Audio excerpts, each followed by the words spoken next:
So hello everyone, welcome back to the channel. और आज एक नया वीडियो लेकर आया हूँ एनालिसिस का आपके लिए निफ्टी 50 का। और सबसे पहले अपन ये समझते हैं कि मार्केट में बहुत फॉल हो रहा है। इसका रीज़न ये है, बेसिकली बजट के लिए सब वेट कर रहे हैं। और ग्लोबल मार्केट या ग्लोबल सेंटिमेंट्स भी देखोगे अगर आप, तो उसमें भी कुछ खास ऐसा आपको दिख नहीं रहा है कि पॉजिटिव मोमेंट या समथिंग लाइक दैट। ओके, अपन को एनालिसिस करना है। वी ट्रेड, हम ट्रेड करते हैं, तो ट्रेड के अकॉर्डिंगली क्या मूव बनते हैं ये अपन देखते हैं। पर एक मोटा मोटा मेरे को सेंटीमेंट्स जो यहाँ पे समझ में आ रहा है। आज मैंने ज़्यादा वॉच आउट नहीं किया मार्केट, बट यहाँ पर अगर आप देखोगे तो किस टाइप की कैंडल बन रही है। कोशिश कर रहा है मार्केट उठने की, आधे घंटे की कैंडल यहाँ पे अपन ने लगाई हुई है, बट बार बार नीचे गिर जा रहा है। इसका ये एक मतलब तो बहुत क्लियर है कि अभी भी इतना गिरने के बाद, अगर वन डे का कैंडल अगर अपन लगाते हैं, इतना गिरने के बाद भी यहाँ से लेकर, सॉरी, यहाँ 24,800 और मोर देन दैट 26,272 समथिंग से लेकर अभी आ गया है 22,700, मतलब 4-5 हज़ार पॉइंट गिर चुके हैं निफ्टी के। राइट, पिछले दो एक आध दो महीनों में। अभी भी जो ट्रेंड है हमको यहाँ पर दिख रहा है कि नीचे की तरफ, मतलब बेरिश मूव ही यहाँ पर ले रहा है। राइट, अब यहाँ पर आपको समझने वाली चीज ये है कि हमको ट्रेड कैसे करना है। भाई मैं आपको एक ही चीज बोलूंगा, ट्रेड करो, बट बहुत सेफली ट्रेड करो। उसका रीजन अभी आपके सामने मैं आपको दिखाऊंगा। सेफ ट्रेड करने में इसलिए बोल रहा हूँ क्योंकि जो विक्स है वो बहुत हाई है।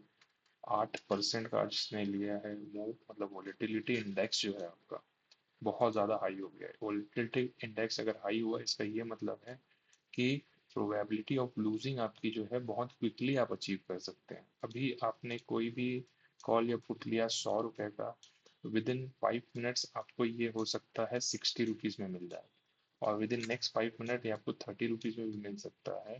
और 30 रुपीज़ में कोई सामान अगर आपने लिया है, तो आपको 10-15 मिनट के अंदर ये 100 रुपये में दिख सकता है। इतनी ज़्यादा वोलेटिलिटी बढ़ गई है। ये वोलेटिलिटी का रीज़न ये भी हो सकता है कि अभी जो है निफ्टी में ही वीकली एक्सपायरी है।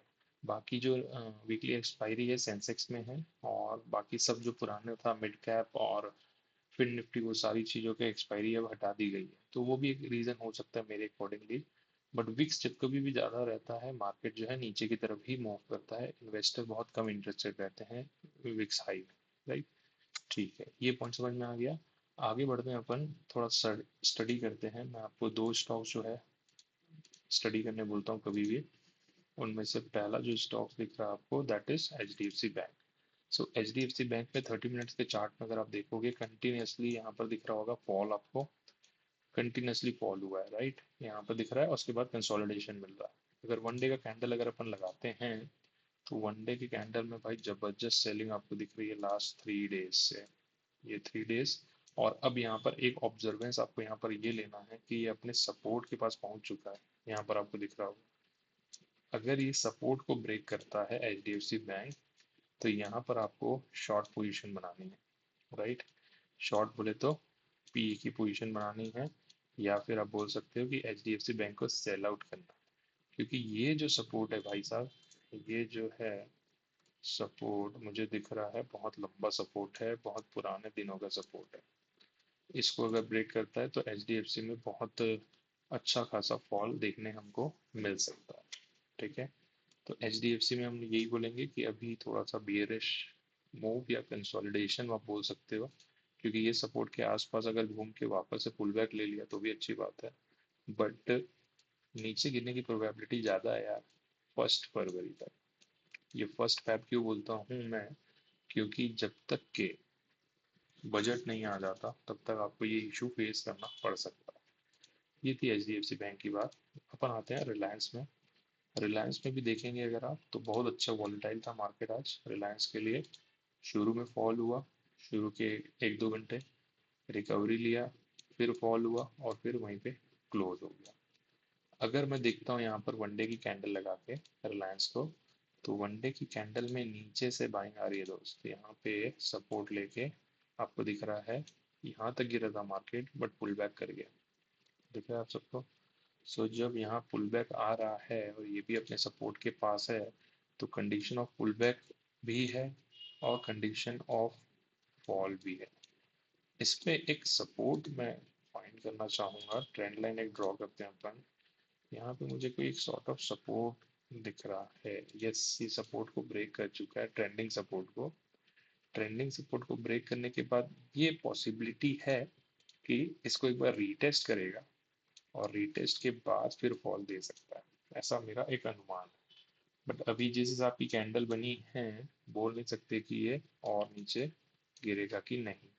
बट हम रिलायंस को क्यों फॉलो करते हैं? क्योंकि रिलायंस जो है ओवरऑल थोड़ा मार्केट को ड्राइव करता है। तो उसके अकॉर्डिंगली अगर देखेंगे 5 मिनट की कैंडल में, तो यहाँ पर एक फॉल, फिर राइज किया, फिर थोड़ा कंसोलिडेशन किया, फिर नीचे फॉल देके यहाँ पे एक क्लोजिंग बना दिया। ठीक है, इसको कंसिडर करते हैं।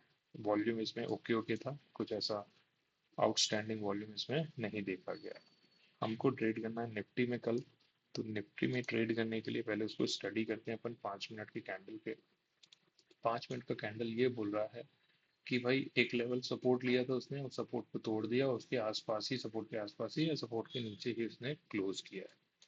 ठीक है, तो उसमें स्टडी क्या किया जाएगा? सबसे पहले अपन देखते हैं वन डे पे। वन डे पे कोई सपोर्ट हमको दिख रहा है क्या?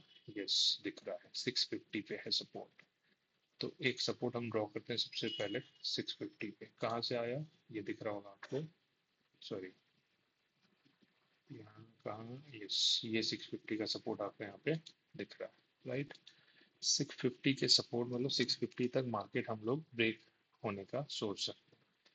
बेरिशनेस इतनी है क्योंकि 200 मूविंग एवरेज को दोनों लाइंस क्रॉस कर चुकी हैं, 20 मूविंग एवरेज भी और 50 मूविंग एवरेज भी क्रॉस कर गया। तो मेनली हमें यहाँ पे बेरिश मूव ही देखना पड़ेगा। अगर मैं यहाँ पे देखता हूँ कि आरएसआई क्या बोल रहा है, तो आरएसआई भी टूटा हुआ है, स्ट्रेंथ इसकी नहीं दिख रही हमको, राइट। अब आते हैं ट्रेड क्या करेंगे। सो सपोर्ट हमको पता चल गया 650। एक बार 30 मिनट का कैंडल लगा के देखते हैं। रेजिस्टेंस कल के लिए, टाइमिंग के लिए, अगर ये लेवल ब्रेक करता है, दैट मीन्स 942, तो हो सकता है ये वाला गैप जो है, अगर आपको जो दिख रहा होगा, ये गैप को फिल कर दे। छोटा सा गैप है, बट यहाँ तक आपको मूवमेंट मिल सकता है या इसके ऊपर भी मूव जा सकता है। क्यों जा सकता है? क्योंकि वोलेटिलिटी हाई है, तो जो भी ब्रेकआउट होगा बहुत तगड़ा ब्रेकआउट होगा किसी भी तरह। अगर बात करते हैं अपन नीचे की तरफ, तो नीचे तो कल आप ये कंसिडर कर सकते हो यार एक चीज, हाँ, कि मार्केट कहीं भी खुला, यहाँ पर अगर रेजिस्टेंस लेके नीचे आता है, तो एक कॉल बन सकता है हमारा पुट की तरफ। तो हम लोग ले सकते हैं पुट। यहाँ ऊपर खुला, थोड़ा सरवाइव किया, 15 मिनट इसके ऊपर क्लोज किया, तो हम लोग कॉल की तरफ ट्राई करेंगे। ये हम एक ऑब्जर्वेशन लेके चल सकते हैं। अगर बात आती है ऑप्शन चेन की, तो थोड़ा सा स्टडी करते हैं हम लोग ऑप्शन चेन। ऑप्शन चेन क्या बोलता है भैया?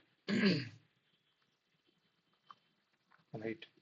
सो ऑप्शन चेन देखा जाए तो भाई साहब, अल्टीमेट रेजिस्टेंस अभी तो 2300, 23,000 में मिल रहा है, बट सपोर्ट तो पूरा खाली है भाई।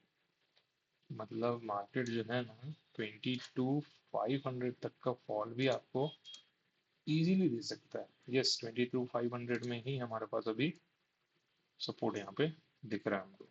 सो इन बिटवीन ऑफ दिस, इसके बीच में मार्केट आपको बड़े बड़े मूव भी दे सकता है।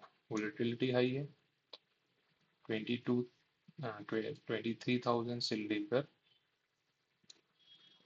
22,500 तक इस वीक मार्केट आपको इसी रेंज में जंप करता हुआ दिखेगा, जैसा कि डेटा बोल रहा है, ये मैं नहीं बोल रहा हूँ। क्योंकि चार्ट तो भाई पूरा अलग ही टाइप का बन गया है, तो डेटा के बेस पे ही अपन एनालिसिस कर पा रहे हैं। अगर मैं देखता हूँ चेंज इन ओपन इंटरेस्ट, तो आपको यहाँ पर दिख रहा होगा कि रेजिस्टेंस कितना बढ़ गया है। कहाँ पे? 23,000 में। लोग बहुत निकले हैं, कहाँ से? कॉल से बहुत लोग निकले हैं। इनफैक्ट 22,800 में भी कॉल बहुत सारे निकले हैं। सब जगह दिख रहा होगा पुट वाले बढ़े हुए हैं। पुट वाले बढ़े हुए हैं, इसका ये मतलब है कि ये सब रिटेलर हैं दोस्त। अब रिटेलर जब यहाँ पर हैं, तो एक बार तो मार्केट को ऊपर ले जाएगा, फिर भले नीचे ला के ले जाए, क्योंकि रिटेलर को तोड़ना है उसको। तो जो भी ट्रेड लो, थोड़ा सा शांति से लो, कम क्वांटिटी रखो अभी, क्योंकि आपको ये चीज़ समझ में आ गई होगी, वोलेटिलिटी बहुत हाई है, कभी भी बैंड बज सकती है, आपकी संपत्ति कभी भी निपट सकती है, सीधी भाषा में अगर आपको समझ में आता है तो ये, ठीक है। So that's all for today, thank you for listening.